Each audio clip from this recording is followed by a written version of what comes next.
Bom, desde os 13 anos eu comecei a vender Avon, Demilos, Natura, para poder ter as minhas coisas. E também eu não ficava sem dinheiro, então não precisava pedir nada para os meus pais, né? Então tinha as minhas coisas da revista e também tinha ali uma fonte de dinheiro que eu sempre dava certo. E deu muito certo, porque eu não tinha vergonha, né, de oferecer. E as professoras mesmo pegavam as minhas revistas e levavam para outra sala, para a sala dos professores. Por fim, eu só recolhia as revistas e entregava bastante coisa, né? Vendia bem. Aí depois eu sonhava em casar. Então eu aprendi a fazer crochê para fazer as minhas coisas. Consegui montar o meu enxoval com as coisas que eu vendia e também com o que eu fazia. Mas aí o crochê era só para mim. Mas aí eu casei com 17, fiquei viúva com 24, né? E no que eu fiquei viúva não foi só a situação de ficar viúva, né? Então me tirou também a minha maior fonte de renda. Eu já dava aula. Só que eu dava aula só um período para poder ficar com meu filho. Então eu não queria mexer nisso, né? Eu queria fazer algo que desse para eu ter tempo com meu filho, já que agora éramos só nós três, né? Então eu pedi uma vizinha que me ensinasse a fazer chocolates. Ela fazia trufas na faculdade para vender.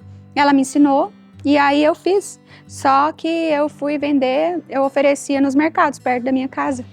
Então eu vendia maior quantidade, porque eles revendiam, então a porcentagem era menor.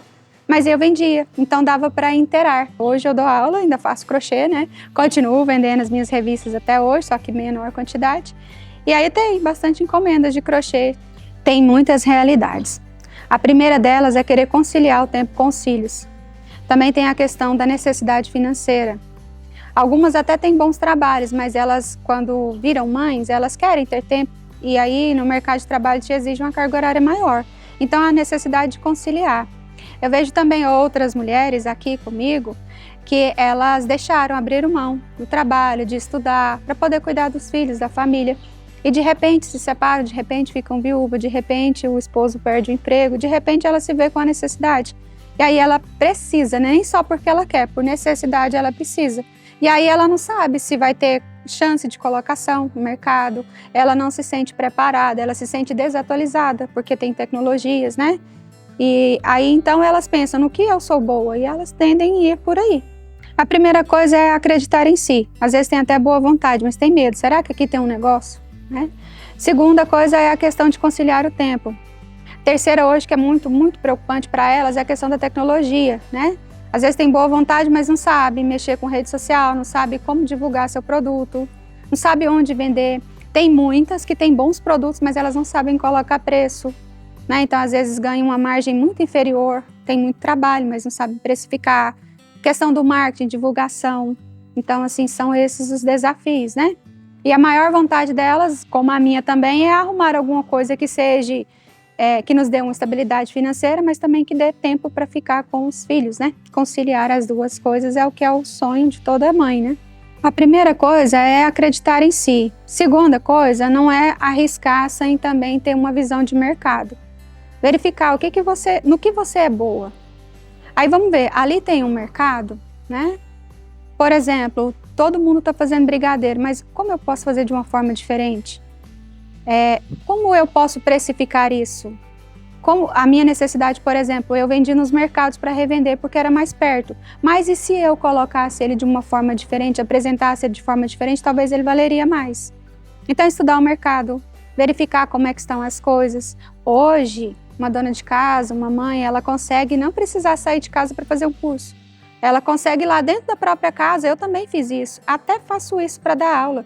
A gente consulta muito o YouTube, consulta muito outras pessoas, a gente vai tendo dicas, né?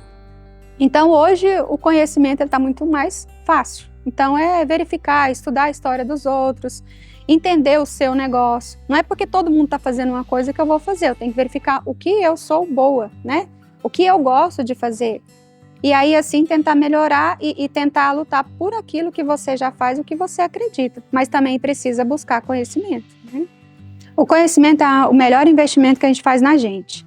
Eu falo para os alunos, às vezes eles vêm buscando o professor, mas sentado com um colega, ele vê ali um negócio que ele não enxergava, né?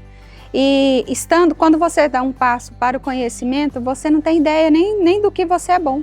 Você melhora muito. Você vai aprender dicas que sozinho em casa você não aprenderia. Aqui a gente tem um projeto que chama As Marias, que é só para as mulheres.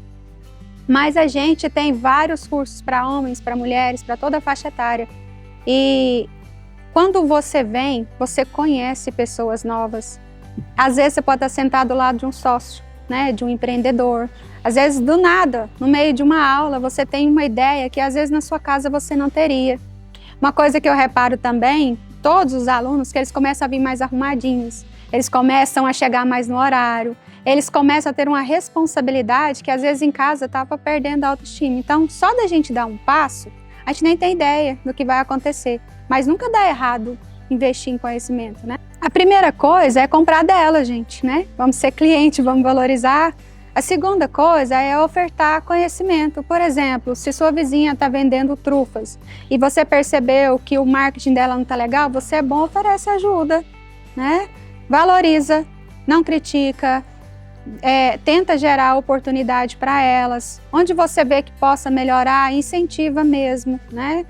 Valoriza mesmo o comércio da região, as mães empreendedoras, oferta sua ajuda. No que você é bom, essa rede de apoio faz muita diferença.